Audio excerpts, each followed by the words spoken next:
भाई साहब ने पूछा कि दीगर मज़ाहिब में डिफरेंट खुदा का तसव्वुर है। इस्लाम में है अल्लाह खुदा है, ईसाईयत में जीसस खुदा है, हिंदुइज्म में भगवान खुदा है। आप अगर मेरी तकरीर सुनेंगे खुदा का तसव्वुर दीगर मज़ाहिब में अगर आप सुनेंगे और अगर आप जांच पड़ताल करेंगे सही तरीके से, अगर आपको खुदा का तसव्वुर जानना है इस्लाम में, तो मुस्लिम को मत देखो, कुरान मजीद पढ़ो, सही हदीस पढ़ो। अगर आपको खुदा का तसव्वुर जानना है बाइबल में, तो चर्च को मत सुनो। अल्लाह खुदा है, ईसाईयत में जीसस खुदा है, हिंदुइज्म में भगवान खुदा है। आप अगर मेरी तकरीर सुनेंगे खुदा का तसव्वुर दीगर मज़ाहिब में अगर आप सुनेंगे और अगर आप जांच पड़ताल करेंगे सही तरीके से, अगर आपको खुदा का तसव्वुर जानना है इस्लाम में, तो मुस्लिम को मत देखो, कुरान मजीद पढ़ो, सही हदीस पढ़ो।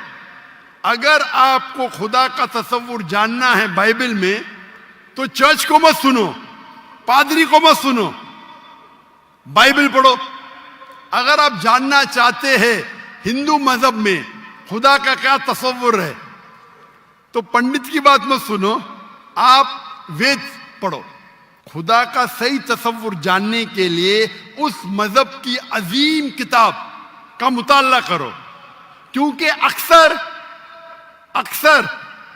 जो मजहब के मानने वाले हैं वो खुद नहीं जानते उनके मजहब में खुदा का तसव्वुर क्या है। वो आंख बंद करके अपने पादरी प्रीस्ट को मानते हैं। हमें मानना चाहिए उस मजहब की अजीम किताब में। अगर आप इन्वेस्टिगेट करेंगे, तहकीकात करेंगे, आपको पता चलेगा कि सारे मजहब की बुनियादी बात हर खुदा की यकसा है। मैंने आपको कह दूंगा साफ तौर पे, खुदा का तसव्वुर बाइबल में कहा कि नहीं, उसमें साफ तौर पे लिखा था कि ईसा अलैहिस्सलाम पैगंबर है।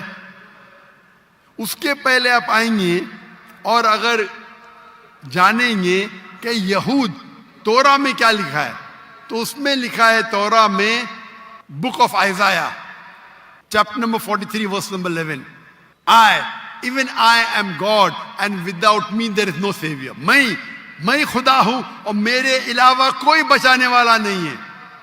और साफ तौर पे लिखा है बुक ऑफ ड्यूटोनॉमी में chapter number 5 verse number 7 and 8, और book of Exodus chapter number 20 verse number 3 and 5, that thou shalt not make any image of anything, of any likeness in the heaven above, in the earth beneath, and in the water beneath the earth. Thou shalt not bow down to them, nor serve them, for I, thy God, thy Lord is a jealous God। आप ईश्वर की कोई अक्स नहीं बनाएंगे, कोई मूर्ति नहीं बनाएंगे, चाहे वो आसमान में हो या जमीन पे हो या पानी के नीचे हो। आप कोई भी अक्स ईश्वर भगवान खुदा का नहीं बना सकते। ये साफ अल्फाज में लिखेला है, क्योंकि मैं खुदा हूं और जलन रखने वाला खुदा हूं। और ईसा अलैहिस्सलाम बोलते हैं आपको अगर जन्नत जाना है तो आपको जितनी चीज ओल्ड टेस्टामेंट में लिखी है उसके ऊपर अमल करने पड़ेगा। तो यहूद के हिसाब से खुदा है कि खुदा का अक्स नहीं है, ईसाईयत के हिसाब से खुदा है कि खुदा का अक्स नहीं है।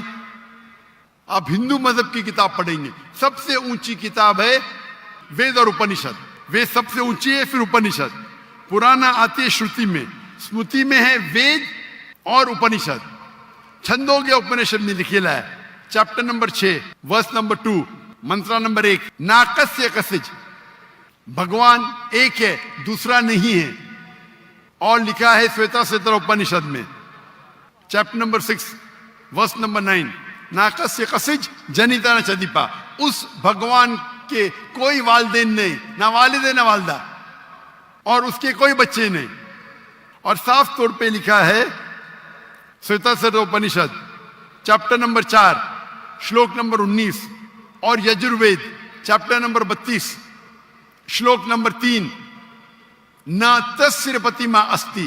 प्रतिमा संस्कृत वर्ड है जिसके मानिए अक्स, फोटो, मूर्ति, स्टैच्यू, आइडल। न तस्य प्रतिमा अस्ति, उस भगवान की कोई अक्स नहीं, कोई मूर्ति नहीं, कोई फोटोग्राफ नहीं, कोई स्टैच्यू नहीं, कोई पेंटिंग नहीं।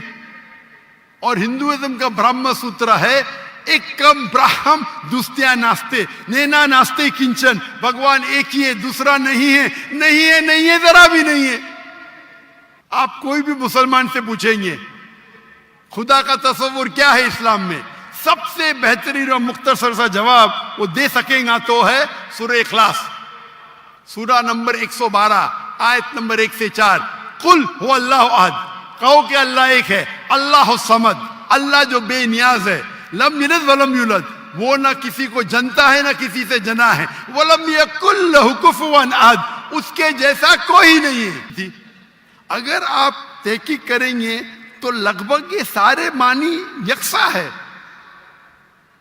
चाहे यहूद की किताबों में हो या चाहे बाइबल में हो, क्रिश्चियन की किताब में हो, चाहे हिंदुइज्म की किताब में हो या चाहे कुरान में हो। आपका सवाल था अलग क्यों है, अलग नहीं है।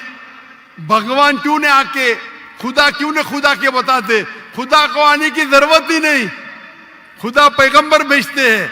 अभी आखिरी पैगंबर मोहम्मद सल्लल्लाहु अलैहि वसल्लम ने पैगाम दे चुके, उसके जाने के बाद मुसलमान का फर्ज है, हर मुसलमान का, क्या वो तो हर मुसलमान का फर्ज है क्या वो लोगों को हक की तरफ बुलाए और बुराई से रोके। आप कहते खुदा क्यों नहीं, खुदा को आने की जरूरत ही नहीं,